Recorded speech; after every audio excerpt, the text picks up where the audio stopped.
Merci beaucoup pour votre présence. Il y a des visages connus. Ça fait plaisir de voir qu'il y a des personnes qui sont fidèles aux visio-rencontres des éditions Qui plus est.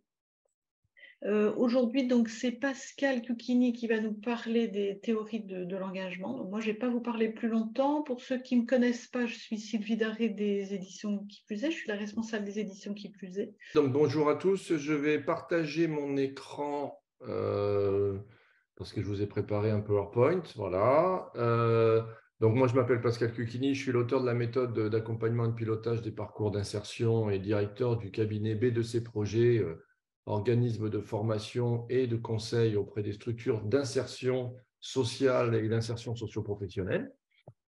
Et aujourd'hui, je vais vous parler des théories d'engagement. Alors, attendez, je vais essayer de faire marcher. Voilà.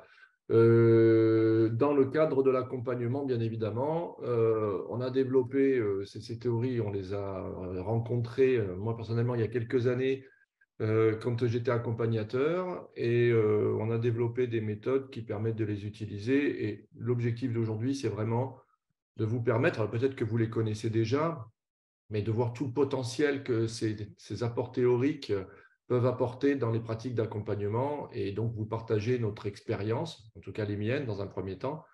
Je dis nos expériences parce qu'on a fait beaucoup d'expériences avec plein de monde et c'est tout à fait intéressant de travailler sur ces bases théoriques. Donc c'est vraiment un échange d'expériences.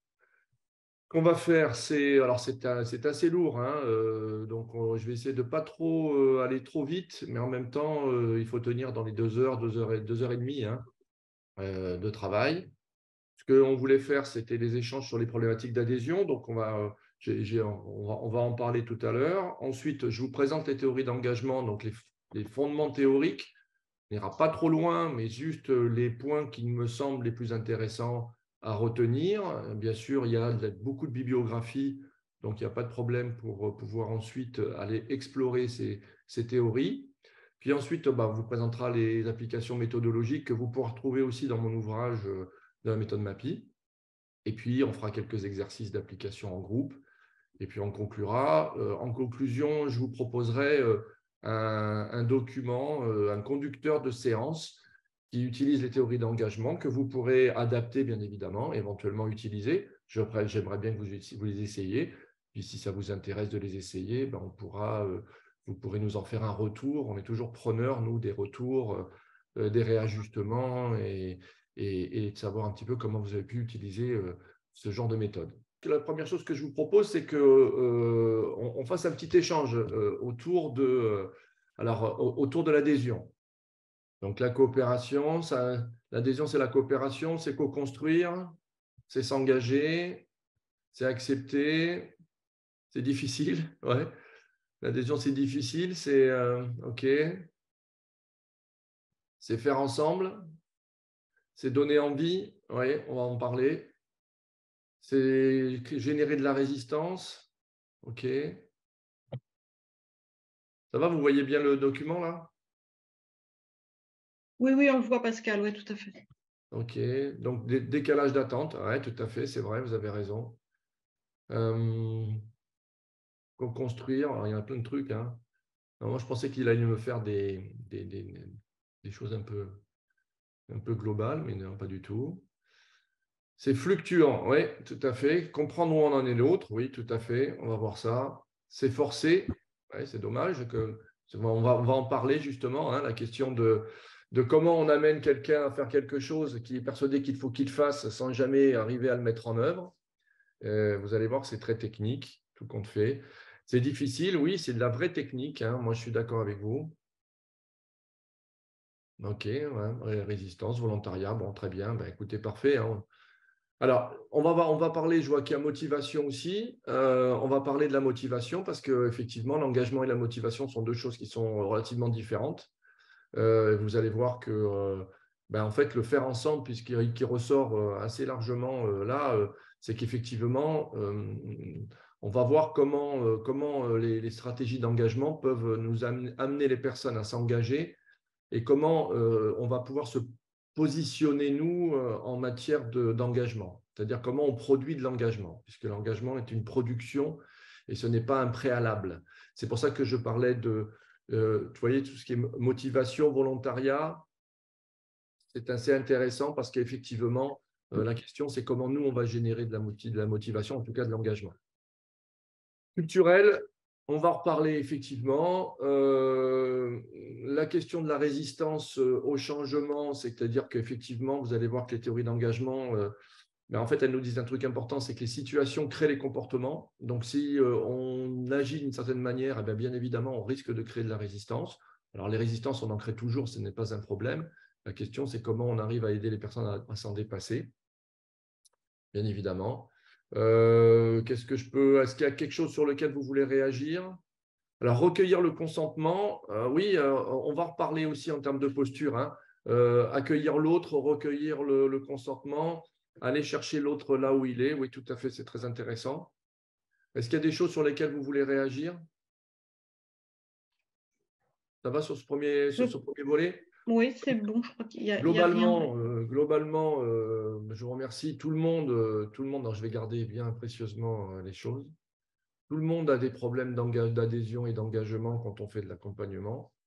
C'est justement l'idée d'arriver à faire en sorte qu'on trouve des solutions techniques.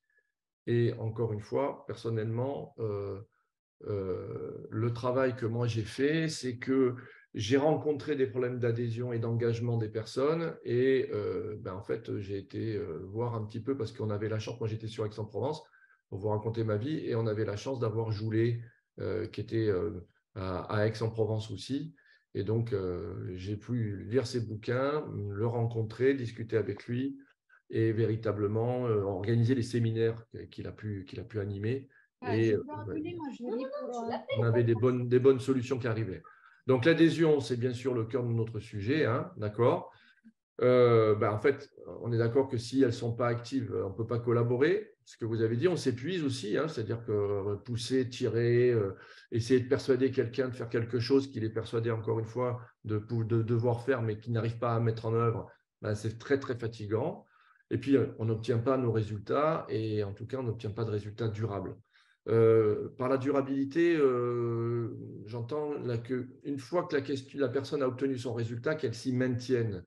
Parce que parfois, les politiques un petit peu incitatives pour retrouver du travail ou pour X ou X raisons, pour se mettre même en insertion sur des formations, etc., on voit bien que parfois, ce n'est pas durable. C'est pour ça que ce qu'on appelle les gens, peut-être, quand ils rentrent en formation, quand ils rentrent sur une action, s'ils y vont, ne tiennent pas. Et donc, on va voir que ce n'est pas dû au hasard et que justement, il y a des solutions pour que les situations dans lesquelles les personnes se mettent, elles s'y maintiennent. Voilà. Et c'est ça la durabilité de l'accompagnement. Donc, en gros, on recherche l'efficience, hein, c'est-à-dire avoir le meilleur résultat sur le moindre effort, hein, parce qu'on est tous normalement rationnels et feignants. Et donc, du coup, alors l'effort, c'est pour les personnes, mais c'est aussi pour nous, hein, c'est-à-dire qu'à un moment donné, il faut aussi se préserver. Et les théories d'engagement, je pense que c'est vraiment très intéressant justement à ce niveau-là. Ça va jusque-là? Je continue. Donc, on va distinguer assez largement l'adhésion, qui est une forme d'appropriation, un ralliement à une idée, c'est-à-dire quelqu'un peut, encore une fois, être persuadé que vous avez raison de lui préconiser ce que vous lui préconisez, mais néanmoins, ça ne veut pas dire qu'il va s'engager. L'engagement, c'est vraiment lié à l'action, c'est-à-dire qu'on sait que quelqu'un s'est engagé quand il agit. Donc, c'est très, très lié au comportement. Et donc, automatiquement, on travaille beaucoup sur les stratégies comportementales. On va revenir dessus hein, pour éviter de confondre, mais le comportement va devenir un indicateur qu'il faut absolument regarder. Encore une fois, l'adhésion et l'engagement, ce sont deux choses différentes. Alors, j'aurais pu mettre aussi, distinguer la motivation, hein, qui est encore différente, qui est quelque chose qui va se créer par rapport à une action qui est mise en place. Donc, vous voyez bien que l'engagement, pour moi, c'est la mère de tout. C'est-à-dire, on peut adhérer à l'idée, mais ça ne veut pas dire qu'on va faire. On s'engage, on fait. Et parce qu'on s'engage et qu'on fait, et qu'on réussit, on devient motivé. Et donc, la motivation n'est pas un préalable à toute action. Et l'engagement, on verra ça tout à l'heure, mais c'est à nous, accompagnants, de pouvoir la créer. Et c'est ça les techniques que je vais vous proposer.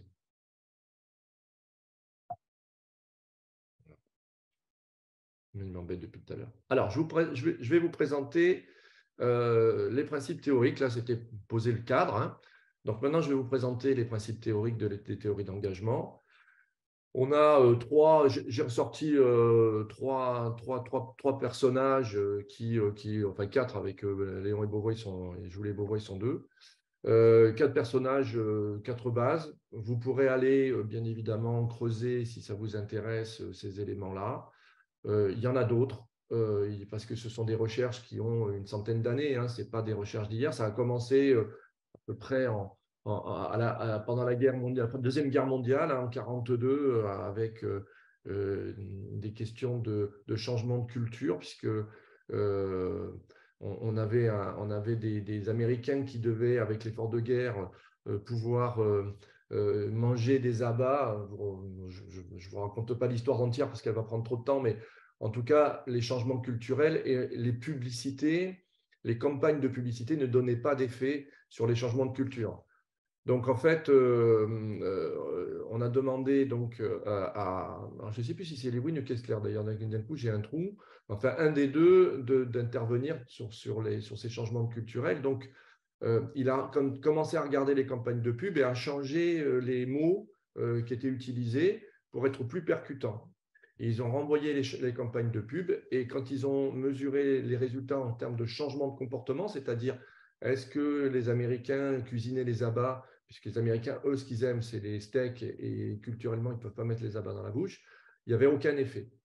Donc, ce qu'ils ont fait, c'est qu'ils sont rentrés dans une démarche un peu scientifique où ils ont invité des ménagères à l'époque, c'est qu'en 1942, c'était surtout les dames qui faisaient la cuisine. Et ils ont expliqué, ils ont argumenté le pourquoi il fallait cuisiner les abats, pourquoi il fallait manger des abats pour des problèmes de protéines avec des risques de carence alimentaire au niveau des États-Unis, puisque je ne voulais pas raconter, mais bien évidemment, l'effort de guerre était tel que toute la nourriture dans les cornets de bif était envoyée au front pour les GI. Et automatiquement, il y avait un risque de carence alimentaire à l'intérieur des États-Unis. Donc, ce qui s'est passé, c'est qu'ils ont retravaillé les discours, ils ont retravaillé les argumentaires et ils ont proposé ces argumentaires à des ménagères qui, en sortant, quand on les interroge, disent « Oui, effectivement, j'ai compris le risque de carence alimentaire, je ne vais pas mettre mes enfants en carence alimentaire, donc je vais cuisiner les abats. » Et quand ils relèvent les compteurs sur les conduites effectives, donc les comportements effectifs à l'issue de 3 mois ou 4 mois, eh bien, en fait, ils n'ont pas de résultat, c'est-à-dire que les gens ne sont pas passés en conduite effective. Et c'est là que les premiers apports théoriques se sont mis en place, c'est-à-dire qu'il n'y a pas de lien entre l'idée et l'acte, entre ce que je suis persuadé de devoir faire et le comportement effectif. Voilà. Et c'est comme ça que ça a démarré les recherches. Donc, ce sont des recherches scientifiques qui se sont mises en place, qui ont permis derrière de poser les apports théoriques. Alors, pour la petite histoire, il a changé complètement son fusil d'épaule. Il s'est dit, si ce n'est pas les idées qui influent les comportements, regardons si les comportements n'influeront pas les idées. Donc, il a changé complètement la façon de faire et c'est ce qu'on va faire dans les exercices. C'est-à-dire, on va essayer de faire un changement. C'est-à-dire, au lieu de persuader quelqu'un de faire quelque chose qu'il est persuadé qu'il faut qu'il fasse et qu'il ne va pas faire, la question, c'est comment on peut procéder pour l'aider à agir, pour ensuite avoir un effet sur son comportement, puisque dans le cas de mes ménagères, ils ont modifié la façon de faire, ils ont proposé aux ménagères d'amener leurs recettes préférées et qu'elles travaillent, qu'elles co-construisent, vous voyez où je veux en venir, des recettes avec des abats spécifiques. Et ensuite, alors bien sûr, en expliquant pourquoi il faisait ça, en argumentant les risques de carence alimentaire, en faisant les exercices avec la personne, en leur faisant faire les exercices, la co-construction. Et derrière, bien évidemment, ils ont obtenu des résultats complètement différents, c'est-à-dire que les gens, de la même manière, à la sortie des exercices et des séances, ont dit on va cuisiner les abats. Et quand ils ont relevé les compteurs 3 mois après, bien évidemment, eh bien, en fait, ils sont passés, c'était 30 ou 40% de personnes qui étaient passées en conduite effective. Alors, on passe de 0 à 40%, donc c'est assez important. Donc, ils sont allés voir, réinterroger les personnes qui étaient passées en conduite effective pour leur demander pourquoi ils étaient passés en conduite effective. Qu'est-ce qui s'était passé? Et là, ils ont eu un effet, et je vais en parler tout à l'heure, assez surprenant, c'est que les personnes ont dit, mais en fait, n'ont pas compris la question pratiquement. On dit, mais en fait, c'est normal, c'est naturel que je conduise parce que je suis une bonne mère de famille, parce que je suis une bonne patriote, etc., etc. Et donc, en fait, avait intégré totalement des comportements comme naturels, des comportements qui avaient été initiés par des situations particulières. Voilà. Et donc, ces théories-là ont commencé comme ça, avec en fait, ensuite des apports, des réflexions, de la recherche. Et donc, j'insiste sur le sujet, puisque c'est une connaissance, c'est une vraie connaissance. Alors, peut-être qu'il y aura un changement de paradigme un jour ou l'autre qui dira non, non, ce n'est pas du tout ça, c'est autre chose. Notamment, aujourd'hui, on a des gros travaux en neurosciences qui peut-être vont changer les choses, mais pour l'instant, on peut se fier à cette connaissance scientifique comme quelque chose qui d'abord a des applications théoriques et méthodologiques intéressantes et qui fonctionnent. Donc, je vous ai donné les trois termes. On a Kessler, c'est l'engagement, donc c'est le lien qui relie l'individu à ses actes comportementaux. Je crois que les Carnegie, c'est Kessler, hein, de fait. Kurt Lewin et l'effet de gel, c'est un individu peut changer son comportement par un processus d'enchaînement de décisions libres et progressives. Vous voyez, ça, c'est la dimension un peu pédagogique de notre travail. On va y revenir. Et puis Joly-Beauvois, alors qu'ils ont créé un concept qui est la soumission librement consentie. Je vais vous passer un petit film tout à l'heure. Et effectivement, ils disent, le concept, c'est un individu qui a pris une décision libre, se sentira beaucoup plus engagé qu'un individu qui l'a prise sous contrainte. Et là, moi, ça m'interpelle, je trouve ça intéressant par rapport aux politiques publiques actuellement, où on met les gens sous contrainte, notamment, je pense par exemple au RSA, mais pas que, hein, d'ailleurs. Hein. Bien évidemment, plus on va mettre de la contrainte, plus on va créer un phénomène de désengagement. Donc là, c'est aussi à réfléchir. Alors, ça ne veut pas dire qu'il ne faut pas de contraintes, ça ne veut pas dire qu'il ne faut pas de cadre, hein, ce n'est pas ce que je veux dire. Au contraire, il faut du cadre, mais il faut aussi trouver des espaces de liberté, et c'est les exercices qu'on va faire, des espaces de liberté dans le cadre. Donc, ce que je vous propose, on va continuer. Hein. Ça va, ça? Il y a des questions, Sylvie, ou pas du tout là-dessus? Des remarques? Il n'y a pas de questions pour le moment, Pascal. D'accord. Alors, les grands principes des théories d'engagement. 1. Seuls les actes nous engagent. On n'est pas engagé par nos idées, par nos sentiments, mais on est engagé par nos conduites effectives. Donc, ça veut dire que quelque part, les effets de persuasion, les effets de discussion, d'échange, je ne dis pas qu'il ne faut pas le faire, mais en moins d'efficacité, doivent en tout cas être alliés à des activités, des conduites effectives qu'on va proposer aux personnes. Voilà. Hein, je vais un peu rapidement, mais c'est ça l'idée. L'idée aussi, c'est la décision libre, c'est-à-dire qu'on peut tergiverser longtemps avant de prendre une décision, peser patiemment le pour et le contre, aller investiguer, voyez, par exemple, si j'ai un projet sur lequel j'ai envie d'aller, peut-être un projet professionnel ou un projet social, une recherche de logement, par exemple, etc., etc., ou que je dois peut-être démarrer des soins. L'idée, c'est aussi que la personne puisse comparer les différents éléments, tergiverser et repérer la décision, c'est-à-dire qu'une fois qu'il va prendre la décision, il aura tendance, et qu'il l'aura transformée en conduite, on va voir ça, il aura tendance à ne pas la remettre en cause et même à rationaliser. C'était un petit peu les cornets de bif, vous voyez. Pas les cornets de bif, les abats, pardon. J'ai pris une décision, je vais faire, j'ai fait, et derrière, je rationalise. Il est normal que je le fasse puisque je suis quelqu'un, une bonne mère de famille, je suis quelqu'un. Et donc, c'est ça l'effet de durabilité, c'est-à-dire que ça va rationaliser, les gens vont rationaliser automatiquement. Alors, je dis les gens, mais en fait, on est tous concernés par ça, c'est-à-dire on le fait tous les jours. Hein, c'est l'être humain, il est fait comme ça. Il rationalise. Une fois qu'il a pris une décision, il a tendance à ne pas la remettre en cause. D'ailleurs, des phénomènes qu'on connaît tous très très bien dans le quotidien, où on va pouvoir même des fois rentrer dans des argumentations complètement illogiques, parce que on est dans cette escalade d'engagement Quand on est confronté en dissonance à quelqu'un qui ne pense pas comme nous, on commence à s'argumenter, on commence à peut-être des fois même à s'énerver un peu physiquement, mais c'est simplement parce qu'on est dans cette théorie d'engagement et qu'on est engagé par ce qu'on a fait jusqu'à présent ou par les idées qu'on développe. Donc, influence du comportement, 2 sphères. La première sphère, c'est la sphère des idées, hein, c'est ce que j'ai dit. Donc, la sphère des idées, en gros, persuasion, autorité. J'ai mis un petit radar parce qu'on prend toujours l'exemple du radar.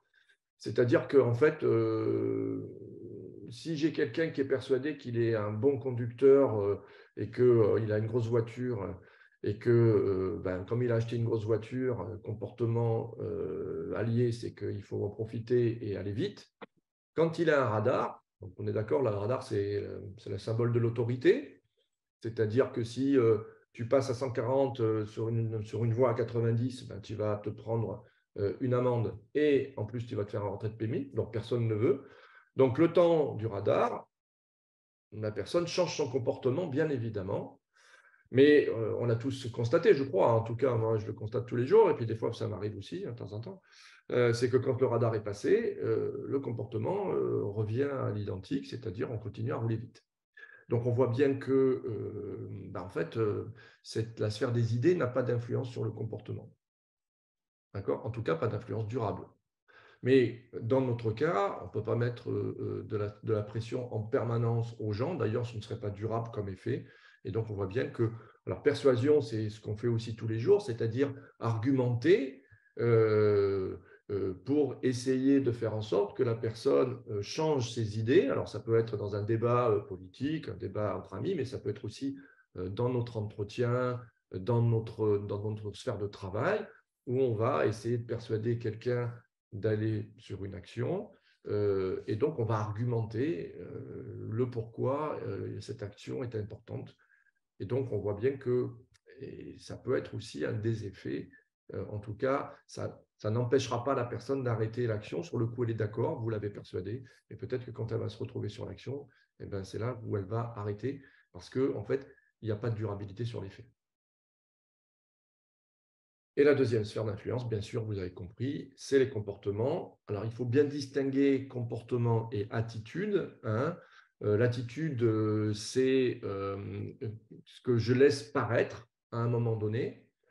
Et le comportement, c'est les conduites effectives. Alors, attention, je peux être dans la voiture, par exemple, vous voyez, puis j'ai quelqu'un devant moi qui n'avance pas. Je vais avoir une attitude énervée, agressive. Ça ne part pas pour ça que je vais sortir de la voiture, alors ça arrive malheureusement des fois, et que je vais aller taper à la vitre de la personne pour le disputer. Comportement, vous voyez.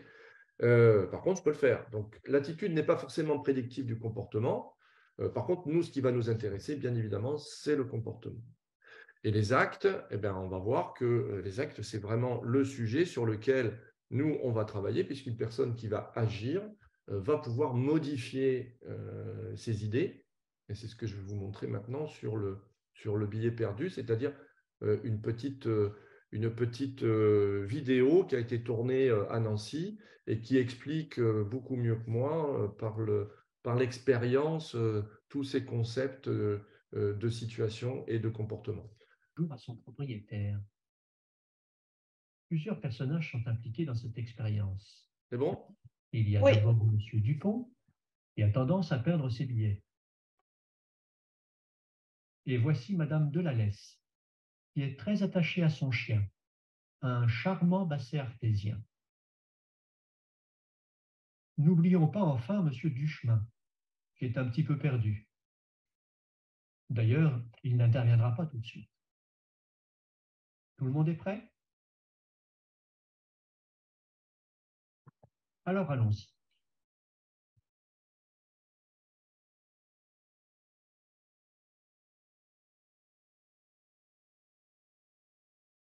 Suivons d'abord cet inconnu.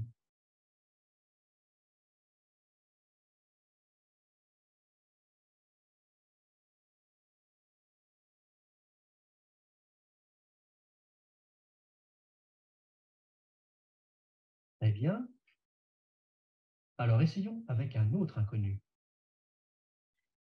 Ouais, le gars, il perd le billet, hein, vous avez vu?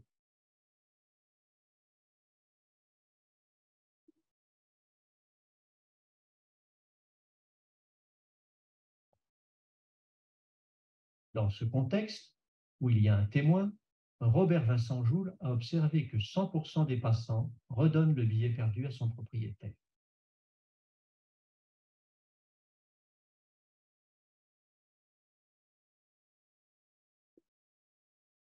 Donc là, on change de situation.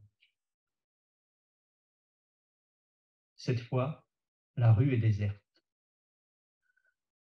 Mais M. Dupont est toujours là.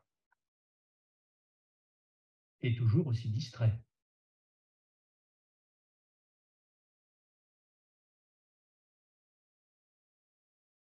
Le comportement des passants n'est plus tout à fait le même.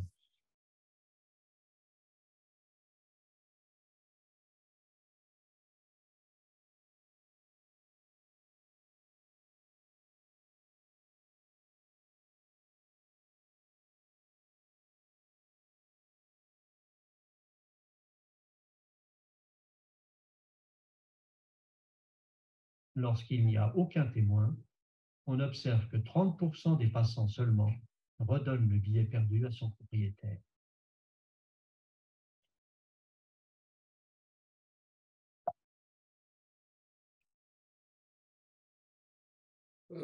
C'est bon, vous m'entendez là?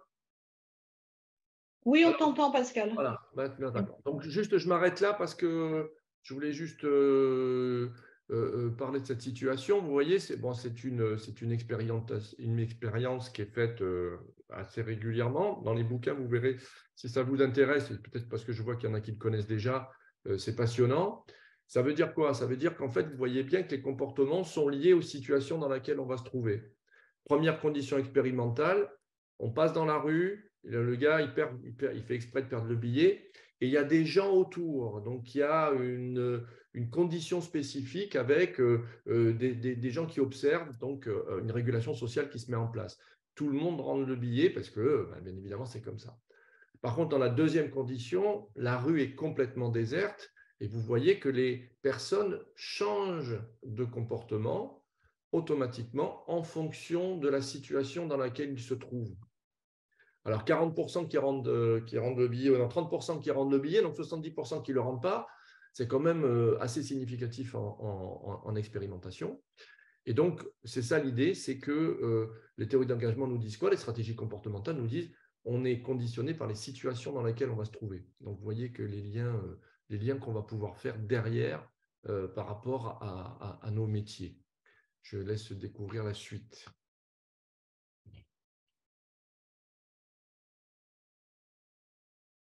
Faisons maintenant intervenir M. Duchemin. Il attend les passants à l'entrée de la rue. Pardon, mademoiselle. Oui. Je m'excuse, je suis un petit peu perdu. Je cherche la place Stanislas. Alors, c'est tout ça. Vous allez juste contourner la cathédrale. Oui. Une fois arrivé de l'autre côté, vous aurez une grande place. Sur votre droite, vous aurez des arcs et ça sera à droite. Après les arcs, je vais à droite. Après les arcs, à droite. Ah, vous êtes très gentil. J'ai eu de la chance de tomber sur quelqu'un comme vous. Vous êtes vraiment quelqu'un de bien. Au revoir. Au revoir. Cette intervention va-t-elle avoir de l'influence sur le comportement des passants?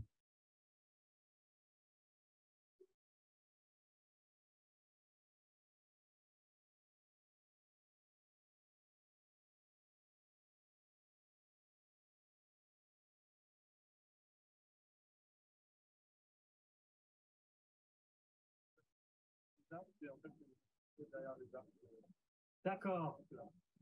Merci beaucoup. J'ai eu de la chance de tomber sur quelqu'un comme vous. Vous êtes vraiment quelqu'un de bien. Merci à vous. Au revoir.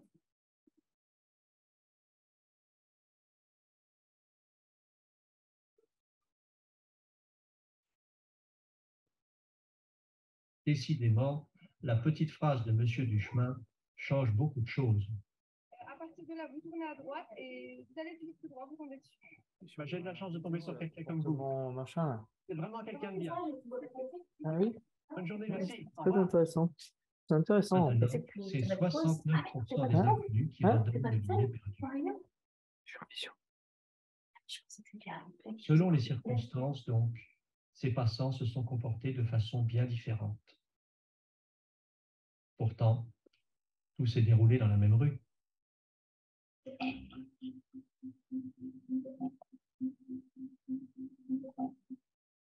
Ah. Bon, je laisse un peu parce qu'il faut rendre à César ce qui est à César. César, ça a été des expériences faites par l'Université de Nancy. Donc, vous voyez la deuxième partie du travail. Bon, je vais l'arrêter quand même, sinon ça fait du bruit. C'est bon, vous m'entendez là? Oui, on t'entend, Pascal, oui. Allez, super. Donc, la question maintenant qui se pose, c'est… alors, je pense qu'il y en a certains qui connaissent bien ces théories-là hein, et qui avaient déjà vu cette petite vidéo. La question, c'est qu'il s'est passé quoi en troisième partie d'expérimentation? Allez, on va faire un petit exercice parce que comme ça tout le monde… Qu'est-ce qui s'est passé d'après vous? Est-ce que quelqu'un veut prendre la parole ou tenter les choses? Oui, Sandra. Oui, alors peut-être, hein, je n'ai pas forcément les mots, mais je dirais que comme il y a eu un feedback positif sur de la première personne, ça l'a influencé dans son comportement peut-être pour la suite et que ça l'a bien prédisposé pour la deuxième situation où il a rencontré une personne qui perdait en fait son billet. Donc les paroles, voilà, si je veux faire court. Oui, oui, tout à fait. Mais c'est exactement ça. Je vois aussi que dans les commentaires, on a valorisé la personne. D'accord? Vous êtes quelqu'un de bien. Alors, bien évidemment, c'est exactement ça. Vous avez tout compris. Vous voyez, c'est simple. C'est-à-dire qu'en fait, on a fait une activité préparatoire, ce qu'on appelle une activité préparatoire, c'est-à-dire qu'on a mis la personne dans une certaine situation. Bonjour, est-ce que vous pouvez me donner la place Stanislas à Nancy? Je ne sais pas si vous connaissez. Tout le monde connaît. Hein, c'est comme les Champs-Élysées ou le cours Mirabeau pour les repères de certains. Donc, il y a du monde autour, tout le monde s'arrête, c'est un comportement socialement attendu, tout le monde s'arrête et explique. Et on voit bien que la personne à qui on a rendu service, en fait, alors c'est pas de la valorisation, ça s'appellera de la naturalisation, c'est-à-dire à créer un lien entre le comportement que la personne a eu, elle a indiqué gentiment le cours Mirabeau ou la place Stanislas, excusez-moi, parce que j'ai l'habitude de prendre l'exemple sur Aix. Donc, la place Stanislas, ce qui est un comportement tout à fait normal, tout compte fait, qui est banal, qui n'a rien d'exceptionnel. Et elle a renforcé le lien entre l'acte et la façon dont la personne se perçoit. Vous êtes quelqu'un de bien. Donc, on lui dit, donc la personne est quelqu'un de bien, et donc elle va continuer l'acte dans le même sens. Vous voyez comment ça fonctionne? C'est-à-dire, comme c'est quelqu'un de bien, eh bien, elle va rendre le billet. Alors que dans la situation de contrôle, si elle était passée, on était à 30% de personnes qui rendent le billet, et là, on est à 70% de personnes qui rendent le billet, c'est-à-dire qu'on a complètement renversé les comportements qui sont des décisions. Hein. Je rends le billet, je ne rends pas le billet, des comportements qui sont libres. C'est-à-dire qu'on n'a pas forcé la personne à rendre le billet ou à ne pas rendre le billet. Vous voyez, c'est pour montrer les effets de ces principes-là et la manière dont on peut agir. Ça va, ça? Vous voyez? Alors après, ils se sont amusés sur ces… Il y a plein d'expériences. Ils se sont amusés sur le coût de l'acte. C'est-à-dire, en fait, ils font répéter les personnes. C'est-à-dire, je n'ai pas bien compris. Est-ce que vous pouvez me réexpliquer? Ah, vraiment, vous êtes très dispo, vous êtes très, très gentil, etc. Oui, j'ai bien parlé de naturalisation, je vais revenir dessus, effectivement. Voilà, on a un coût un peu plus important, on a encore des meilleurs effets. C'est-à-dire qu'il y a plus de gens qui rendent le billet, parce que le comportement observable, c'est est-ce que tu rends le billet ou est-ce que tu ne le rends pas. Pareil, si on touche, c'est-à-dire vous êtes vraiment quelqu'un de bien et je te mets la main sur l'épaule, et là, on a encore les résultats qui augmentent, vous voyez. Donc, en fait, c'est ça qui est intéressant, je pense, de savoir. Oui, le positif génère du positif, tout à fait. Là, encore une fois, attendez, alors je vais revenir sur mon… Encore une fois, ce qui est intéressant, c'est ça, regardez.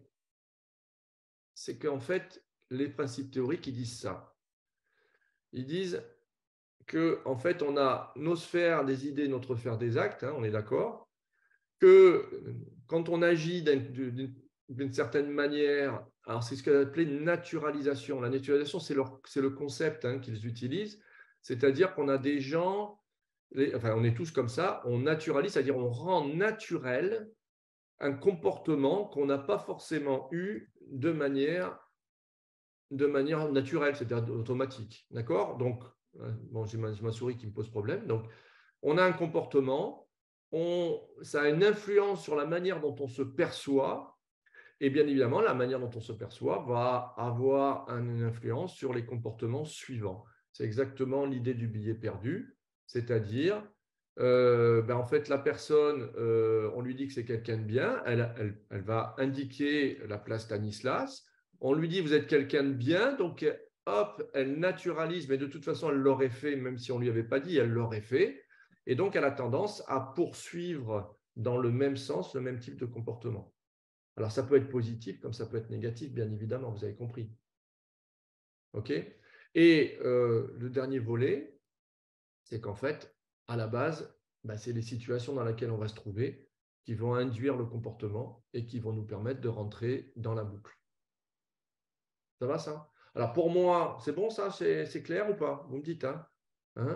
Donc, vous voyez bien que l'idée, c'est qu'en accompagnement, quand on a des personnes qui sont en recherche d'emploi, alors je ne sais pas vous, moi ça m'est arrivé 25 fois, quand j'étais plus jeune, j'accompagnais, j'ai eu des actions, j'accompagnais des cadres de haut niveau qui venaient de perdre leur travail. Donc, ils étaient dans une situation très, très confortable avant, et donc ils avaient une idée très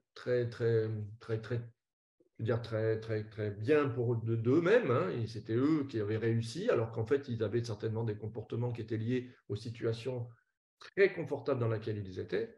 Et donc, ils me regardaient un peu de haut en me disant « mais je n'ai pas besoin de toi ». Et on voyait, ils commençaient à répondre à des offres d'emploi ou commençaient à avoir des entretiens qui ne marchaient pas. Et très rapidement, on voyait cette boucle se mettre en place négative, où ce n'était pas leur stratégie de recherche d'emploi ou leur méthode, etc.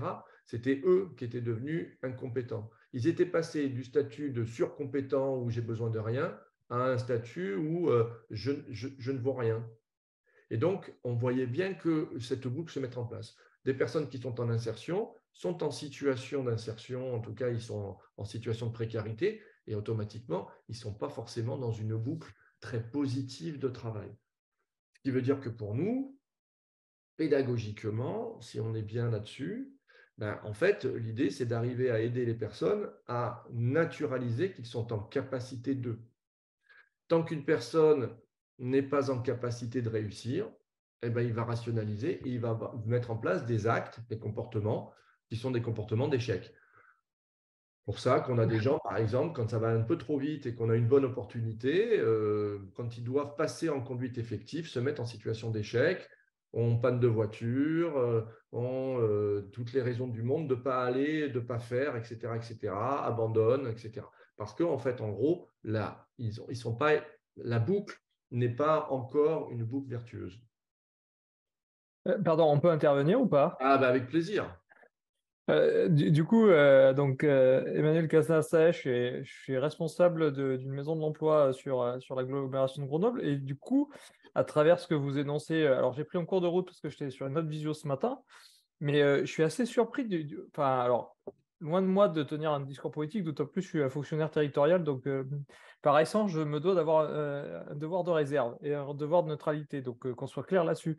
Mais on a quand même un grand nombre de discours sur la stigmatisation du public, et notamment parce que alors, 80% du public que j'accompagne au sein de la maison de l'emploi est bénéficiaire du RSA. Donc on a quand même un grand nombre de stigmatisations de ce public sur leur non-volonté d'aller sur la question de l'emploi. Et avec ce que vous nous énoncez depuis tout à l'heure, on voit bien que c'est quand même un discours qui ne peut qu'engendrer les effets néfastes sur l'accompagnement par la suite, en fait. Écoutez, tout à fait, on est d'accord, hein. C'est-à-dire que en fait, le fait de dire, c'est ce que j'essaye de.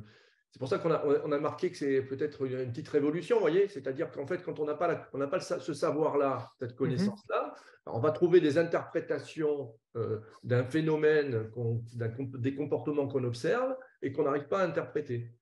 Et bien évidemment, quand on a cette connaissance-là, et c'est pour ça que pour moi, c'est un savoir fondamental qui est les théories d'engagement, et je suis très content de votre remarque, bien évidemment, on va avoir une lecture totalement différente. C'est-à-dire qu'en fait, s'il ne le fait pas, ce n'est pas parce que c'est une grosse feignasse et parce qu'il profite du système, bien évidemment, Parce qu'en fait, en gros, on est tous d'accord que profiter du système à 400 €, ce n'est pas quand même génial par mois. Mais s'il ne fait pas, c'est que simplement, il est dans une boucle de causalité. Alors, si on est dans la systémie, c'est une boucle de causalité circulaire. Il est enfermé dans cette boucle parce que la situation de précarité, la situation l'a naturalisé en incapacité de.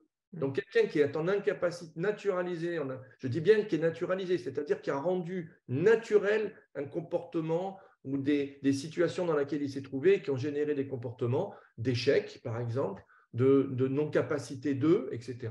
Et donc, il est naturalisé comme ça, donc il va avoir des comportements, il va rationaliser ses comportements en disant « c'est moi, je suis comme ça ». Mais ce qui est intéressant, c'est que tout compte fait, ce n'est pas inéluctable. C'est-à-dire ça peut aller très vite dans un sens comme ça peut aller très vite dans l'autre. C'est-à-dire je peux très bien naturaliser très rapidement et rentrer dans une boucle vicieuse, je vais dire, très rapidement, comme je peux en sortir très rapidement. Et donc, c'est ça qui est intéressant. Donc, pour nous, professionnels, alors qu'après, tout le monde n'ait pas accès à ces connaissances-là et que les politiques en jouent, bon, c'est une chose. Et bon, ce n'est pas l'objet d'aujourd'hui.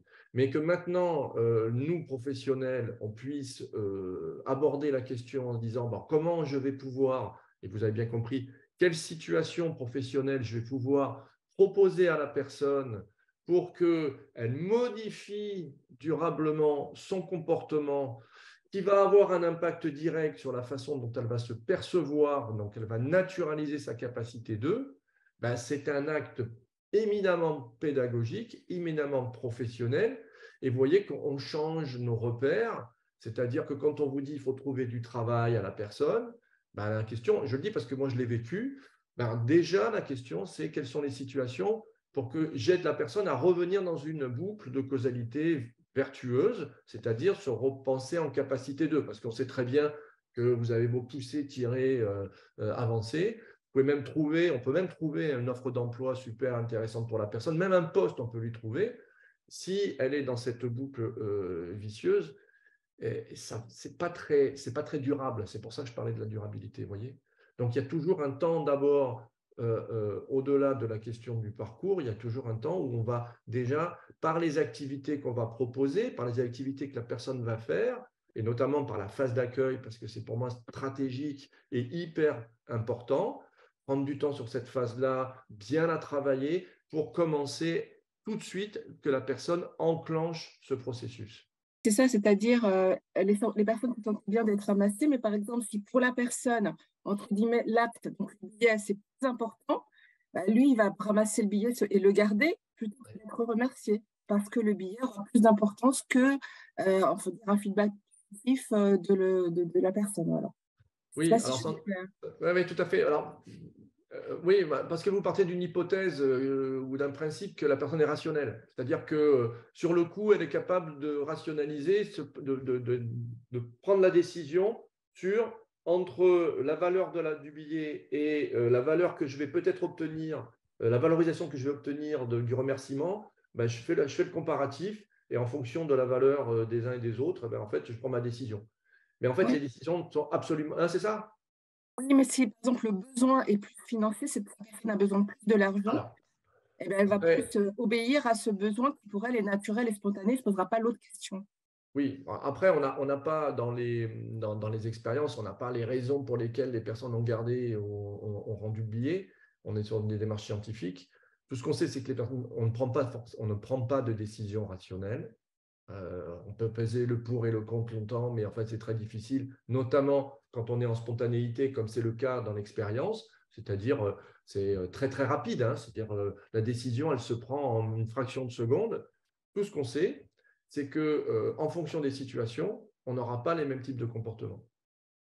Voilà, c'est tout ce qu'on sait, tout ce qu'on peut conclure. Encore une fois, on est sur l'exemple là, on est sur des décisions qui sont des décisions très rapides, donc par définition non rationnelles, mais qui sont uniquement liées à nos comportements du moment et aux situations dans lesquelles on s'est trouvé.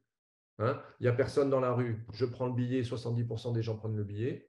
Il y a du monde dans la rue, 70% des gens rendent le billet. Voilà, vous voyez, c'est ça que je pense qu'il faut retenir dans l'affaire. Pas de rationalité là-dedans.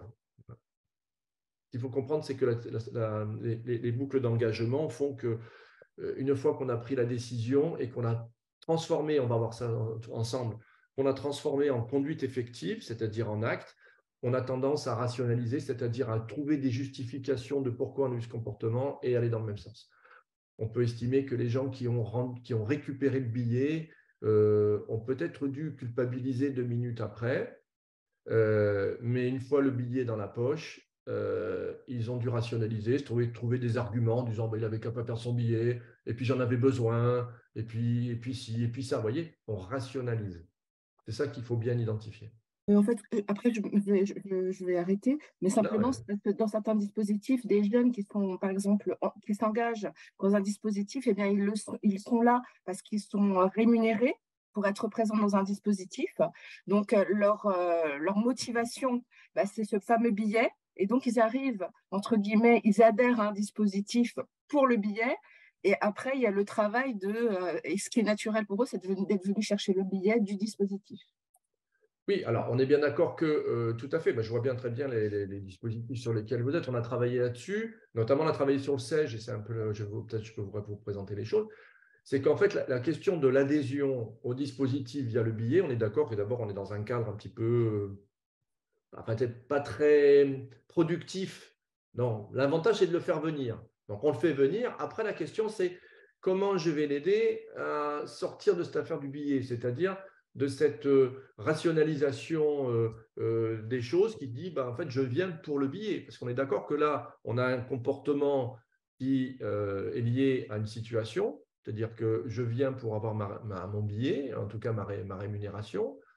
Donc en fait je suis là parce que j'ai ma contrepartie, et donc je vais rationaliser et je vais avoir des comportements qui vont dans le même sens, c'est-à-dire j'ai mon billet, je viens, j'ai pas mon billet, je viens pas. D'ailleurs, sur les dispositifs de jeunes, souvent, ça ne tient pas très longtemps. C'est-à-dire qu'après, au bout d'un moment, ils lâchent quand même, hein, ou ils trouvent des systèmes où ils ne viennent pas. Vous voyez, on a des systèmes de lampions, etc. On est d'accord qu'on n'a pas, le comportement du jeune n'a pas changé, n'a pas évolué. La question technique qui va se poser à nous, c'est que bien évidemment, si le jeune vient pour le billet en première intention, donc il a un comportement A, comment je l'amène à modifier son comportement, c'est-à-dire passer de « je viens pour le billet » à, et c'est ça la phase d'accueil, à « je viens parce que je veux être accompagné, parce que je sais ce que je veux faire ». Et c'est ça tout l'enjeu technique de la phase d'accueil pour nous, qui est de dire, en fait, peu importe, c'est comme chez McDo, peu importe comment vous venez, l'essentiel, c'est que vous soyez là. Mais une fois que vous êtes avec moi, je mets en place des situations de travail qui vont vous aider à modifier par vous-même vos comportements. D'accord? Et c'est pour ça que la phase d'accueil, c'est une phase qui est extrêmement stratégique, extrêmement importante, et qu'il faut absolument la soigner, et que les théories d'engagement, les méthodologies d'engagement nous aident énormément là-dessus. Parce que l'idée, c'est d'aider la personne à modifier par elle-même son comportement durablement en fonction des situations dans lesquelles je vais donner. Ça va, Sandra? C'est ça? Ça va? Merci. Et c'est une vraie question technique, et c'est super intéressant de travailler comme ça. Et c'est ça aussi l'apport des théories d'engagement, c'est qu'on a vraiment une clé de lecture, et c'est ça que je vais essayer on va voir ensemble, une clé de lecture qui nous permette de nous aussi reprendre de la capacité d'action en se disant j'ai un comportement que j'observe, qui n'est pas attendu, comment je fais pour aider la personne à le modifier. Alors, une règle de base, c'est la liberté de choix. Attention, quand je dis liberté de choix, je ne dis pas il fait ce qu'il veut, comme il veut, quand il veut. Hein. Il faut poser du cadre, sécuriser. C'est vraiment très technique. D'accord? Mais le principe, c'est qu'un individu qui a pris une décision libre, d'accord, est beaucoup plus engagé qu'un individu qui l'a pris sous contrainte. Je l'ai fait à l'envers, mais bon, c'est ça le principe. D'accord? Donc, paradoxalement, on a besoin d'un cadre pour être sécurisé, pour pouvoir agir, et on a besoin de liberté pour pouvoir s'engager. Donc, vous voyez, là encore, je reviens sur l'aspect technique du travail. Je me retrouve dans un dispositif, moi, technicien. Il y a des contraintes dans tout dispositif, le RSA, le SEJ, il y a de la contractualisation, il y a des contreparties, comme disait Sandra, des contreparties financières qui viennent apporter de la contrainte et pas de la liberté, puisque si je viens pour l'argent, vous comprenez que je ne suis pas libre de venir, c'est-à-dire que je n'ai pas le choix. Et le « j'ai pas le choix » désengage. Vous voyez?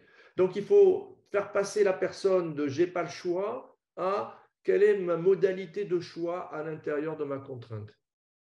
Je suis au RSA, je n'ai pas le choix, bien évidemment, de contractualiser et d'être là et de faire des actions d'insertion. Puisque c'est la loi de 2008, d'accord? Tout individu a droit à un accompagnement social et professionnel, si je me souviens bien, organisé par un référent unique, d'accord? Et tout individu a le devoir de mettre en place des actions d'insertion. Par contre, on ne dit pas quelles actions d'insertion il faut mettre en place. Et ça, il y a un espace de liberté. Vous voyez? Donc, en fait, notre travail, ça va être de trouver ou d'aider la personne à prendre son espace de liberté pour pouvoir décider librement.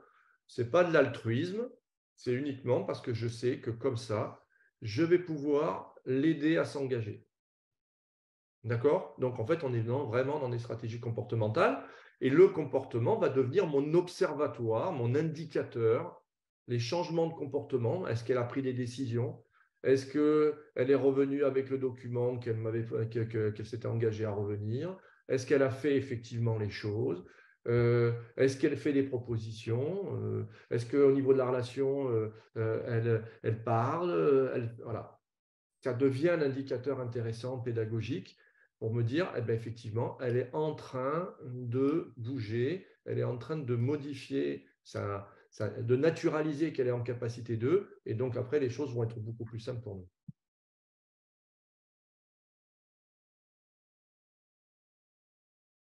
En conclusion, donc les théories d'engagement, elles sont très utiles parce qu'elles nous permettent de faire agir les personnes sans avoir recours ni à l'autorité, ni aux pressions, ni même à la persuasion. Moi, quand j'étais jeune accompagnateur, et que j'avais une offre d'emploi pour quelqu'un qui m'avait dit c'est ça que je veux faire, et j'avais trouvé l'offre d'emploi, et c'était pas facile à cette époque-là, c'est toujours pas facile d'ailleurs, je les prenais dans mon bureau et je les faisais pas sortir tant qu'ils m'avaient pas dit qu'ils allaient y répondre. D'accord? Donc j'argumentais à droite, j'argumentais à gauche, donc je mettais la pression, je faisais preuve d'autorité et en plus, je travaillais sur la persuasion. À la fin de la journée, j'étais cuit complet. À la fin de l'entretien, le gars, il me disait toujours, mais je vais répondre, vous avez raison. Et il allait répondre. Hein. Et pourtant, il ne passait pas en conduite effective. C'est-à-dire qu'il ne répondait pas. Et après, je perdais la relation parce qu'en fait, comme on avait un autre rendez-vous derrière et qu'il n'avait pas fait ce que j'avais demandé de faire, bien évidemment, il s'échappait. Hein. D'accord? Et donc, c'est ça le travail. Donc, je continue, s'il n'y a pas d'autres questions, en conclusion. Donc, faire agir les personnes sans avoir recours ni à l'autorité, ni aux pressions, ni même à la persuasion. On va utiliser l'autorité, mais comme un élément extérieur, je reviendrai dessus. L'avantage aussi, c'est de conserver la liberté de l'individu, c'est-à-dire qu'en fait, on lui conserve son statut de sujet, voire parfois, on lui permet de reprendre son statut de sujet, ou en tout cas de l'investir. Hein, et ça, c'est très intéressant. Encore une fois, les théories d'engagement ont souvent été, dans le passé, beaucoup moins maintenant, mais accusées de manipulation. Oui, c'est de la manipulation, bien évidemment, puisqu'on va manipuler les situations pour essayer d'aider la personne à modifier son comportement. On le fait aussi quand on persuade, on le fait aussi quand on fait de l'autorité, quand on change tel mot pour tel mot, etc. L'idée, c'est aussi que par les théories d'engagement, par ce travail-là, en fait, comme on recherche les espaces de liberté, en fait, on aide la personne à les reconquérir. Et franchement, c'est tout à fait intéressant, notamment quand on travaille sur la suite aussi à donner, c'est-à-dire sur la durabilité de l'effet. Une personne qui est libre et qui est redevenue sujet, quand il va travailler, ou quand il va être en formation, ou quand il va être dans une nouvelle situation, il va être beaucoup mieux dans sa peau et beaucoup plus acteur. Bon, là, c'est une mission de librement consentie, on en a parlé. Hein. Alors, le terme n'est pas très, très beau, mais c'est qu'en fait, on est tous sujets à, bien évidemment, accepter des choses, se soumettre, en gros. Mais en fait, si on le fait par nous-mêmes, avec notre volonté, bien évidemment, on n'a pas du tout le même effet. Je vous recommande cet ouvrage qui est tout à fait intéressant. Il y a notamment, parce que ça fait quelques années qu'ils l'ont écrit, Il y a notamment une expérience sur le programme Trace, donc en mission locale. C'était la mission locale de Toulon, je crois. Ils avaient fait ça et c'est tout à fait intéressant comme expérience. Après, vous avez toutes les expériences qu'on a vues sur le billet perdu. Il y en a des tonnes et c'est très, très agréable à lire. Voilà. Et bien évidemment, c'est l'abandon, et je parlais de la fatigue, mais l'abandon des efforts de persuasion au profit des stratégies comportementales. On est beaucoup moins fatigué à la fin de la journée, ce qui n'est quand même pas un moindre effet. Ça va là-dessus? Bon, merci pour tous ces échanges, c'est super. Maintenant, je vous propose, on va se faire quelques applications méthodologiques, puisqu'il faut passer de la théorie à la pratique. Sinon, ça n'a pas de sens. Hein, il faut comprendre, puis après, il faut mettre en œuvre. Donc, ce que je vous propose maintenant, c'est quelques principes méthodologiques d'application. Puis ensuite, en fait, on va appliquer. Je vais vous faire un petit exercice pour appliquer. Hein. 2 exercices d'abord. Et ensuite, une fois que vous aurez pu sentir le truc, je vous proposerai encore une fois une séance déjà toute faite pour que vous puissiez l'essayer en l'adaptant bien évidemment, pour déjà peut-être voir les effets au sein de votre structure. Et bien sûr, je suis à votre disposition pour les conseils d'adaptation si vous avez besoin.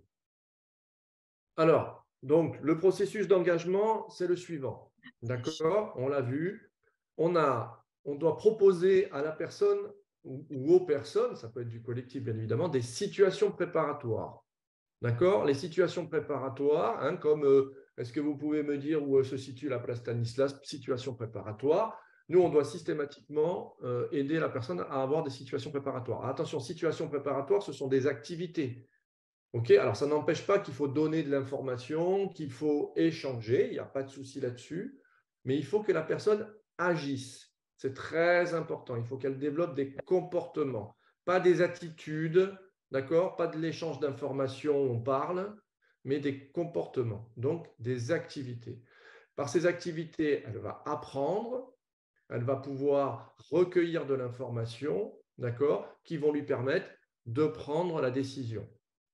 Une fois qu'elle a pris la décision librement, alors il y a des manières, bien évidemment, un peu techniques de formuler la décision. C'est comme un objectif, en fait, en gros, si vous voulez, j'ai un objectif de séance, mais en fait, à l'issue de la séance, la personne aura pris tel type de décision. C'est le résultat qui est attendu. Ça ne veut pas dire que la personne va le prendre, mais j'ai déjà identifié.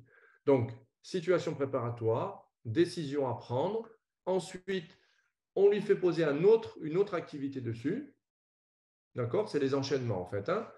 Et ensuite, elle va rationaliser. C'est comme ça que ça se passe, le processus. C'est-à-dire, elle va dire, OK, j'ai bien fait, j'ai eu raison, c'est moi qui ai décidé, etc. Donc, on a un effet d'engagement qui est beaucoup plus fort. Et donc, donc ça, c'est une brique. Et si on travaille, on va accumuler les briques, soit à l'intérieur de la séance, soit entre les séances, soit dans le cadre d'un parcours, dans des enchaînements, dans des séquences qui vont permettre à la personne progressivement de reprendre sa capacité d'action, d'agir, de naturaliser qu'elle est en capacité d'eux, etc., etc. Ça va, ça? Bon, pour l'instant, c'est un peu nébuleux, mais il y a des petits actes peu coûteux. Alors, voilà. Alors, au début, on va faire des actes peu coûteux, puis après, pareil, vous avez raison, il faut mesurer l'acte. Est-ce que l'acte est trop coûteux pour la personne, pas assez coûteux? Des fois, si ce n'est pas assez coûteux, on aura un effet d'engagement qui sera moins fort. Voilà, il faut… Après, c'est ça qui devient intéressant en ingénierie, c'est qu'en fait, on peut améliorer systématiquement nos processus de travail pour que progressivement avoir le meilleur effet de rationalisation et d'engagement. Tout à fait, on est bien d'accord. Des petits actes peu coûteux. Par contre, j'insiste sur la question des activités. Hein. C'est-à-dire qu'on fait un entretien, par exemple, ce n'est pas un entretien, on échange de l'information. Dans chaque entretien, on échange de l'information, il n'y a pas de problème. Mais dans chaque entretien qu'on va faire, si on travaille en théorie d'engagement, j'ai fait c'est avec Sylvie d'ailleurs, c'est avec toi, un travail autour de l'entretien d'activation, on appelait ça, c'est-à-dire comment on applique les théories d'engagement sur les entretiens. Donc, oui, je vous recommande d'y aller, ou peut-être que d'ailleurs vous êtes déjà allé, mais il faut que les entretiens aient des activités. Les séances, en règle générale, ça peut être une activité collective, individuelle, etc. Petite application tout au long du parcours.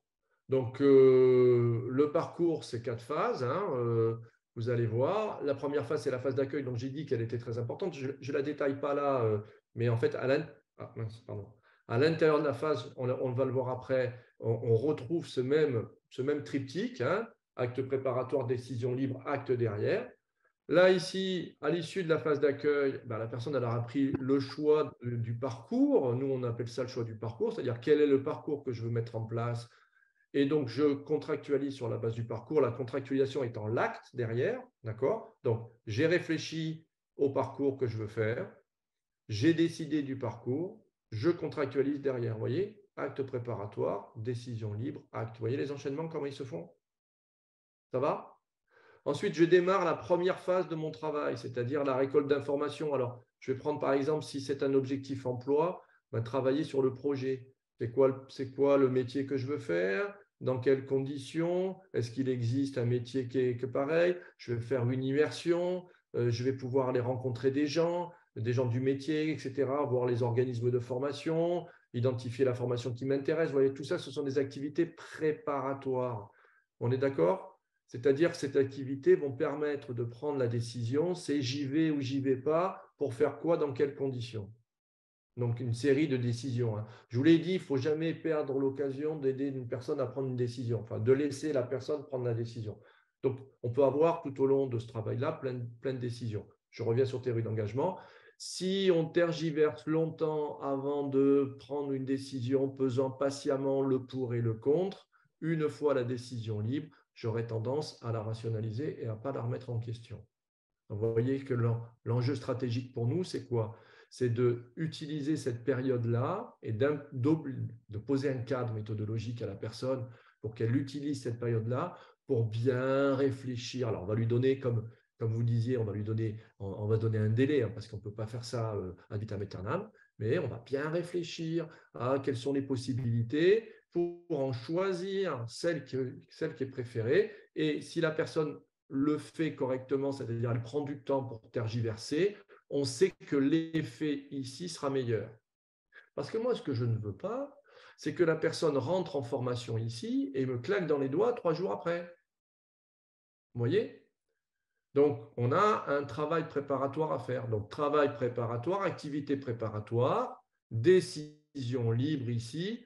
Et bien évidemment, l'acte derrière, c'est je retravaille mon projet et je éventuellement recontractualise fortement en disant c'est ça que je vais le faire dans ces conditions, etc. etc. Bon, je vous laisse après, je ne vais pas rentrer trop dans les détails de la méthode, mais voyez qu'on applique sur le parcours les stratégies d'engagement qui permettent à la personne d'obtenir le meilleur résultat dans les meilleures conditions. Attention, le meilleur résultat, ce n'est pas forcément celui qu'elle voulait obtenir au démarrage, mais c'est celui sur lequel elle va se tenir. Donc, la situation qui va être durable. Ensuite, elle met en place les étapes ou les actions qu'elle doit faire, qu'elle a décidé de faire ici, d'accord? Et puis ensuite, elle décide librement, alors signer son contrat de travail, prendre l'emploi, etc. Puis après, on peut sécuriser encore une fois le parcours en disant, est-ce que tout est bien calé, etc., etc.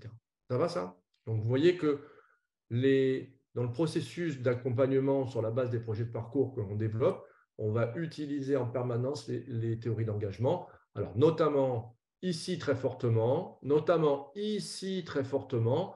Après, une fois qu'on a fait bien le travail là, normalement là, ça devrait se passer correctement. C'est-à-dire qu'il y a un degré d'autonomie qui va se développer, un degré d'engagement qui s'est développé, qui fait que normalement, on va être très, très allégé au niveau du travail. Mais quand je dis très, c'est extrêmement allégé. Le gros de notre boulot, c'est ça. Phase 1, phase 2. Regardez, application des théories d'engagement sur la fameuse phase d'accueil. Alors attention, c'est une phase d'accueil générique, générale, mais qui peut être revue, bien évidemment, en fonction des dispositifs. Par contre, à chaque fois qu'on rentre dans un dispositif, qu'une personne va rentrer dans un dispositif, elle fait d'abord un premier accueil, on est d'accord? Et puis ensuite, elle va signer un contrat d'engagement, que ce soit un contrat d'engagement officiel, que ce soit par rapport à un département, par rapport à un pli, par rapport à ce que vous voulez, ou une mission locale dans un PACEA ou un SEG, mais ça peut être aussi un contrat d'engagement tout simplement parce qu'en fait, à un moment donné, on pose le cadre et on s'est dit, voilà ce qu'on va faire ensemble, on est d'accord. La question, c'est que, regardez, on va se retrouver avec donc, un travail préparatoire. Donc, nous, c'est ce qu'on appelle le diagnostic et la collaboration de parcours systémique, c'est-à-dire réfléchir à, en fait, je viens, comme un McDo, comme on a dit, je viens ici. On va revenir sur le premier accueil tout à l'heure, parce qu'on peut le décliner aussi dans le premier accueil. Je viens, et la question, c'est, en fait, je vais faire quoi? Je vais faire quoi avec vous? Et donc, on essaye de faire en sorte que les personnes réfléchissent, tergiversent, pèsent le pour et le contre, réfléchissent à leur projet. C'est quoi mon objectif? Quel est le résultat que je veux obtenir? Quels sont les freins et les moteurs, enfin, en tout cas, ceux qui me permettent d'arriver au résultat et puis ceux qui me freinent pour arriver au résultat? Comment je vais organiser mon parcours? Éventuellement, je peux comparer plusieurs objectifs, regarder ce que ça donne en termes d'efforts à fournir et de faisabilité de mon point de vue aujourd'hui. Donc, je fais ce travail systémique de tergiversation patiente, donc bien sûr cadré parce qu'il ne faut pas que ça dure encore une fois pendant des heures. Je décide librement du parcours que je vais mettre en place. D'accord, ça va? Et bien évidemment, ensuite, je signe mon contrat d'engagement. Vous voyez? Et donc, en fait, si on applique les théories d'engagement, on a bien les actes préparatoires, on réfléchit tous ensemble, et tant qu'on n'a pas trouvé, on continue. On prend une décision du parcours, et ensuite, on signe le contrat. Et là, on a un contrat qui a du sens, et qui pédagogiquement, et on fait beaucoup de formations là-dessus, qui pédagogiquement est utile. Hein? J'ai parfois des structures, premier accueil, on signe le contrat. C'est-à-dire, vous savez quoi, tout de suite, là, on va se débarrasser, on va signer le contrat, puis une fois qu'on a signé le contrat, après, on réfléchit. Erreur stratégique et technique, de mon point de vue, et situation qu'on a créée, paradoxale, ce qui fait que derrière, après, on ne récupère plus les personnes. Parce que les personnes, elles n'ont pas modifié leur comportement par rapport à la venue, à l'attitude, au comportement qu'elles avaient, à la stratégie qu'elles avaient mis en place au démarrage. On ne leur a pas permis de modifier leur comportement. Voilà. Je prends un exemple, on a travaillé avec l'IAE là-dessus, sur justement une problématique où on avait des gens qui, en fait, quand ils avaient le boulot, ne s'engageaient pas. Donc la question, c'est, on a tout décalé et on a utilisé la période d'essai pour que la personne, alors bien sûr, on est en IAE, hein, donc là, la personne réfléchisse à son projet et en même temps travaille sur la naturalisation de ses compétences, c'est-à-dire sa capacité à avoir de la compétence. Donc, une évaluation très simple sur des activités professionnelles à l'entrée et 10 jours après, la même évaluation, il ne pouvait pas échouer pour qu'elle naturalise sa capacité d'agir, plus le cadre. Et du coup, on a des comportements complètement différents. Les gens ne voulaient pas être accompagnés, ils trouvaient que l'accompagnement, ce n'était pas l'objet. Et après, les gens, ils tapaient à la porte en disant « j'ai fait ci, j'ai fait ça » et mettaient en place leur parcours. Vous voyez? Donc, on a vraiment, il y a du potentiel pour changer. Il faut simplement modifier l'ingénierie. Pardon, mais je vais encore passer pour celui qui va… Mais en l'état, je suis d'accord avec vous. Celui qui pose des questions et qui a mais je vais encore poser une question qui va pas… Voilà, mais sur certains financements qu'on peut avoir de partenaires institutionnels, vous savez pertinemment qu'une partie des versements des financements socles sont basés sur le nombre de CER qui sont signés. Donc, on a une tendance naturelle à d'abord signer le CER et puis après mettre en place des choses pour faire en sorte que l'accompagnement se suive. Donc on est aussi indirectement conditionné à faire en sorte qu'on s'assure que le CER soit signé et après on voit ce qu'on fait derrière, quoi.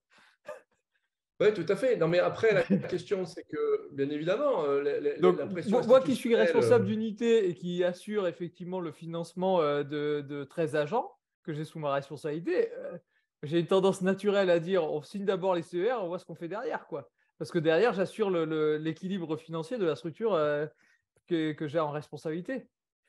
Tout à Donc, fait. c'est dès le départ que la donne, elle est faussée, en fait. Non, en fait, non, c'est pas tout à fait ça qu'il faut penser. Oui, il y a des contraintes institutionnelles, il y a des contraintes dispositives, on est tous dans ces contraintes-là. La question, c'est comment je peux obtenir le résultat pédagogique tout en prenant en compte les contraintes. Donc, je vous prends un exemple très simple.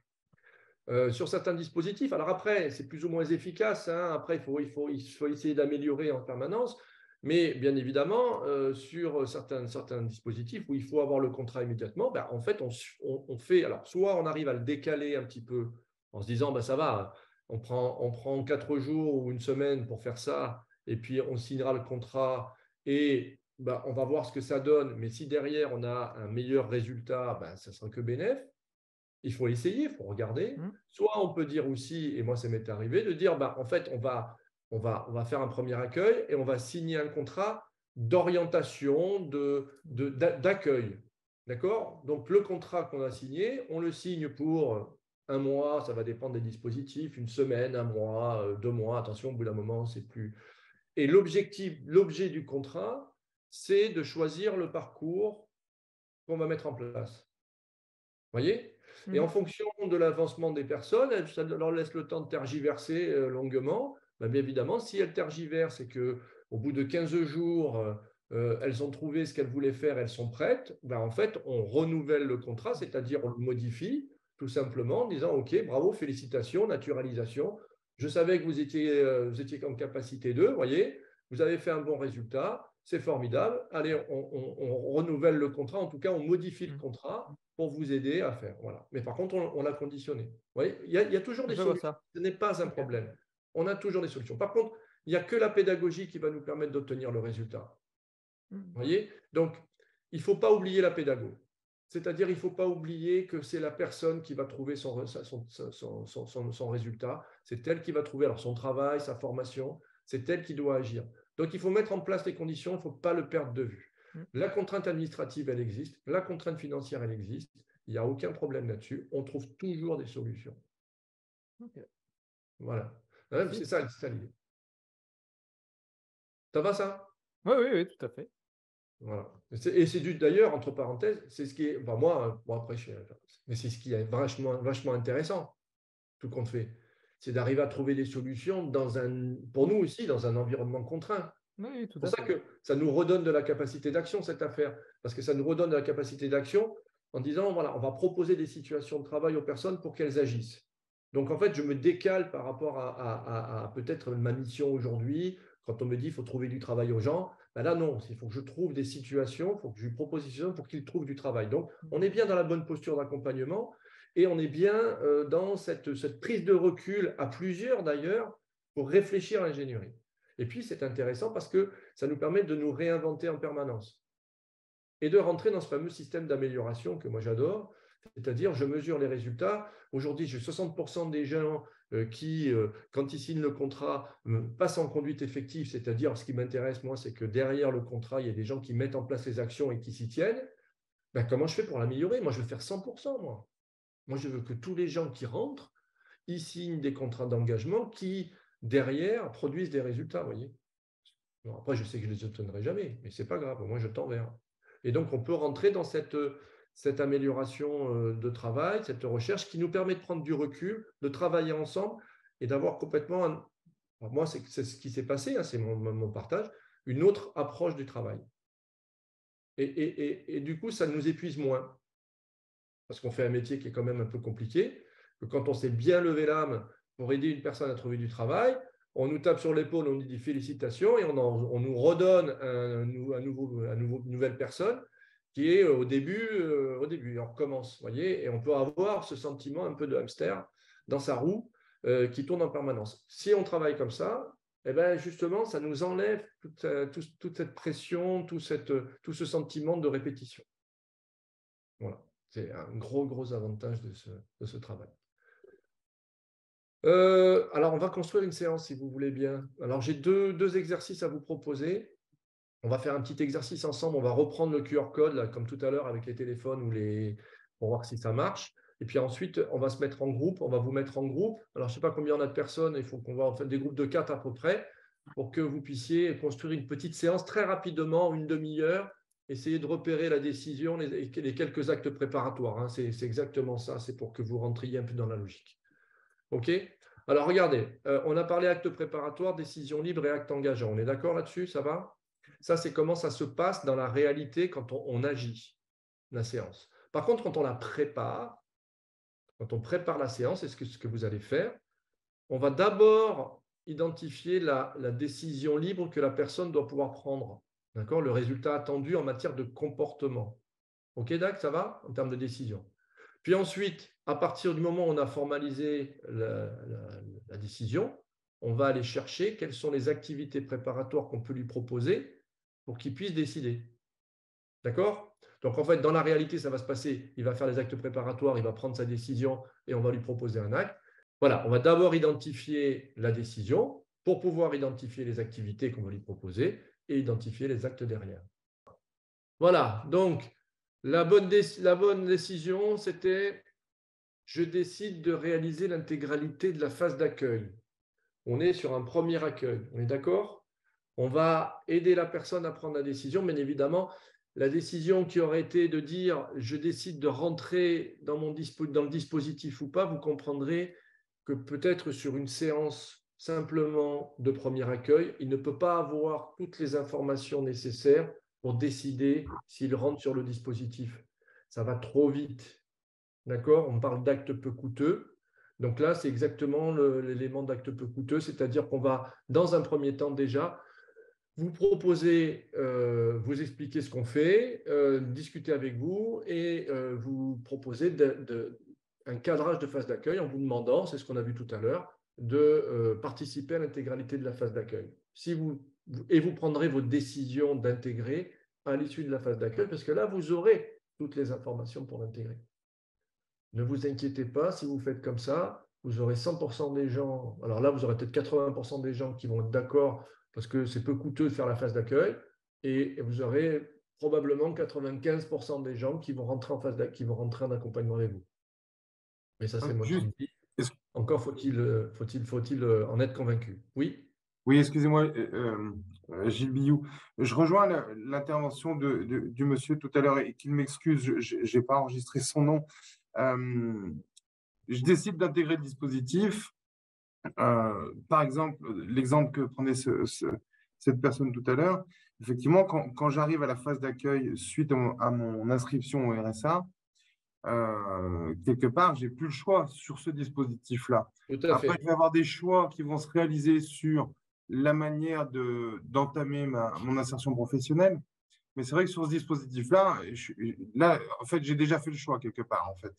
Vous avez raison, et c'est pour ça que vous n'avez pas pu répondre. Si vous avez, c'est vrai qu'il faudra peut-être que j'affine ce travail-là en disant, on est dans une situation spécifique sur un dispositif spécifique, parce que dans le cadre du RSA, bien évidemment, cette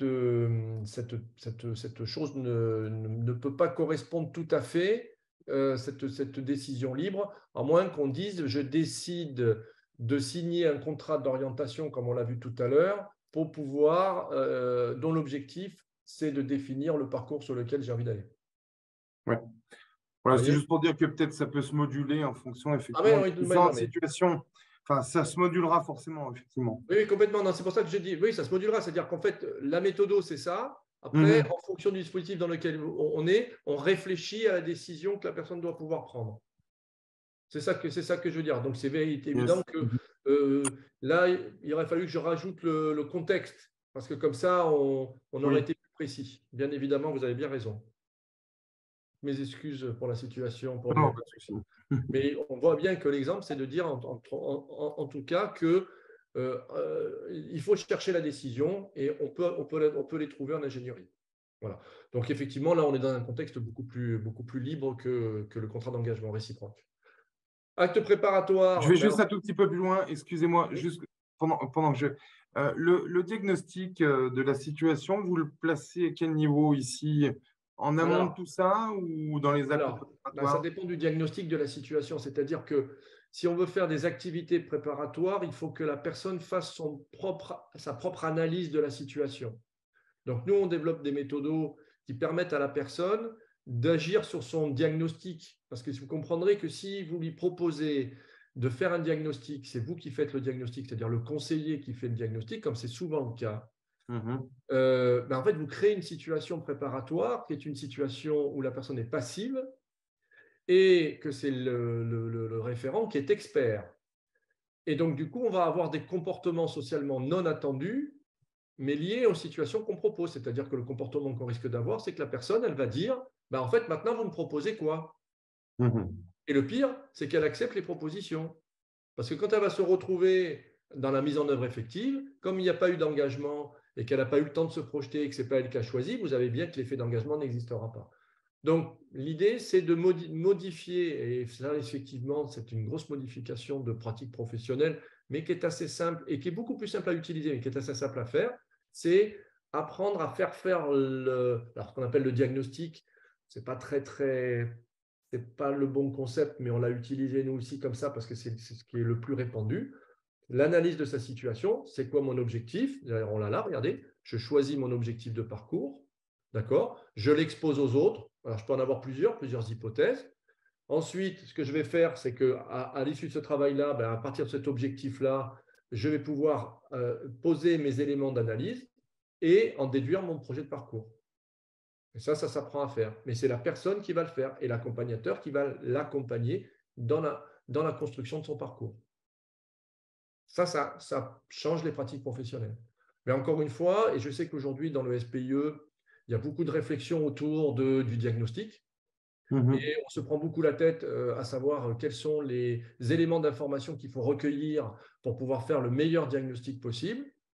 Qu'est-ce que nous disent les théories d'engagement? C'est qu'en faisant comme ça, vous n'aurez pas les comportements d'engagement, puisque la personne n'a pas agi. Elle ne s'est pas mise en dissonance, elle n'a pas fait de choix, elle a été totalement passive. Donc derrière, vous aurez des comportements de personnes qui ne feront pas.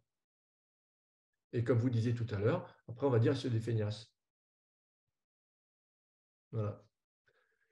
Vous voyez, là aussi, nous aussi, à réfléchir sur nos façons d'aborder les choses pour produire un résultat. Et c'est ça la révolution. Hein. Mais fonctionner comme ça, nous on fait de la référence de parcours beaucoup. Hein, vous savez, dans le cas du plan pauvreté et dans le cas du SPIE, les praticiens, en travaillant comme ça, les effets sont immédiats et c'est formidable. Même sans maîtriser tout, on voit tout de suite les changements de comportement des personnes. Hein. Donc il faut essayer. Hein, moi, je ne veux pas persuader, mais il faut essayer. Alors, donc Pascal, je reprends. Donc, Pascal, excuse-moi. Ah, oui. Excuse-moi, Pascal. Il y a Julie qui te demande quelles étaient les autres modalités de réponse dans le quiz pour la question sur les actes préparatoires. Ben voilà, les actes préparatoires. Donc, je choisis mon objectif de parcours. Non, c'était pas ça dans le quiz? Peut-être que j'ai fait une connerie. Hein. Je pose mes questions sur le dispositif. Là, moi, je les ai mis dans l'ordre parce que c'est souvent dans cet ordre-là que c'est intéressant et je comprends le cadre de la phase d'accueil. Donc, en fait, une information collective, hein, un premier accueil, vous comprendrez que déjà, première chose qu'on fait, alors bien sûr, on pose le cadre, il n'y a pas de problème. Première chose qu'on fait, et c'est ce qu'on va vous proposer dans le cadre de l'ingénierie de premier accueil, SAGE, mais que vous pouvez traduire dans d'autres dispositifs, c'est que déjà, on va faire agir la personne. Vous voyez, souvent, l'animation collective, l'idée, c'est je présente mon dispositif. Je me présente, c'est poli, c'est normal. Puis après, je présente mon dispositif. Et puis après, je demande aux gens s'ils ont des questions. Et bizarrement, ils n'ont pas de questions. Pourquoi? Parce que toujours pareil, je ne leur ai pas permis de poser des actes préparatoires. Donc, nous, ce qu'on propose, c'est première chose, écoutez, d'abord, ce qu'on va faire, c'est que vous êtes là pour un accompagnement emploi. On va définir ce qu'est un objectif de parcours et on va vous faire réfléchir 2 minutes en binôme par exemple ou en trinôme sur votre objectif. Vous présentez les objectifs à vos collègues qui vont vous aider et si vous n'en avez pas, ce n'est pas grave, il n'y a pas de problème. Hein. Peut-être l'objectif, ce serait d'en avoir un d'ailleurs et donc après, vous l'exposez aux autres. Et donc, on fait ce petit travail préparatoire qui, d'un coup, va détendre tout le monde, va permettre d'avoir d'autres types de comportements. Ah, excusez-moi. Et en tout cas, après, bizarrement, on a plein de questions. D'accord? Et ensuite, on va exposer le cadre de la phase d'accueil et demander notre phase de décision, c'est-à-dire maintenant que vous avez toutes les informations, est-ce que vous êtes d'accord pour au moins réaliser l'intégralité de la phase d'accueil pour pouvoir prendre la décision si vous venez avec nous ou pas. Bien sûr, on est dans un cadre de dispositif spécifique. Après, il faut l'appliquer à d'autres types de dispositifs. Voilà. Vous voyez? Et là, on commence à voir, je sens qu'on commence à voir que ça change quand même les choses. Alors, je le redis, pas difficile à mettre en œuvre, mais ça change pour nous quand même la façon d'aborder le travail peut-être. Donc, il y a un petit truc à faire là. Hein. Pour nous, hein, l'effort, il est pour nous. Hein. Les personnes vont rentrer là-dedans sans aucun problème. Ça va, ça? Et bien sûr, je note sur une feuille, par exemple, pour les actes, je note sur une feuille ma décision. C'est une activité, hein, Joulet me démontre bien, c'est-à-dire que je décide, alors il y a aussi les techniques où on écrit sur une feuille de paperboard, je décide de, pour les gens qui ne savent pas très bien écrire, et puis la personne recopie, je décide de venir la totalité de la phase d'accueil. Ça paraît con, mais c'est une activité qui est très intéressante et qui permet d'engager les personnes. Je la présente aux autres, c'est le caractère public de la décision. Quelqu'un qui aura énoncé sa décision se sentira beaucoup plus engagé qu'une personne qui l'a gardée pour lui. Et puis, je n'ai pas fini, je vais bloquer les créneaux, par exemple, d'accueil sur mon agenda. On va se voir mardi, jeudi et vendredi, bloquer ces dates-là, et éventuellement, même si je suis si je maîtrise un peu plus ces techniques, il y a un entretien individuel, j'ai une plage d'entretien individuel, choisissez la plage qui vous arrange. Et ça change tout. Une séance très simple, vous avez une offre d'emploi ou une offre d'action, ça peut être la même chose, de toute façon, on s'en fiche, c'est une offre. Vous avez une proposition à faire à quelqu'un, en gros, vous le prenez en entretien individuel dans votre bureau, et habituellement, vous l'argumentez, d'accord? Et puis, il accepte d'y répondre, mais on en a parlé, hein, d'y aller, de remplir le dossier, mais enfin, au dernier moment, il ne le fait pas. Donc là, aujourd'hui, vous avez dit, bon, ça ne peut plus continuer comme ça. Je vais appliquer ce que Kikini m'a dit, les théories d'engagement. Et donc, vous devez monter votre séance, comme on l'a vu, décision libre, acte préparatoire, acte derrière. Ça vous va? Ben voilà, écoutez, je pense que j'ai fini ce webinaire. Le potentiel énorme qu'on a pour travailler à partir de ces apports-là méthodologiques et théoriques, c'est extraordinaire, ça ne s'arrête jamais. Ben, merci pour ton partage, et puis il y aura un replay sur le site des éditions Qui plus est, sur le tien aussi peut-être, j'imagine, mais on va vous dire tout ça. Je vais vous envoyer un mail récapitulatif et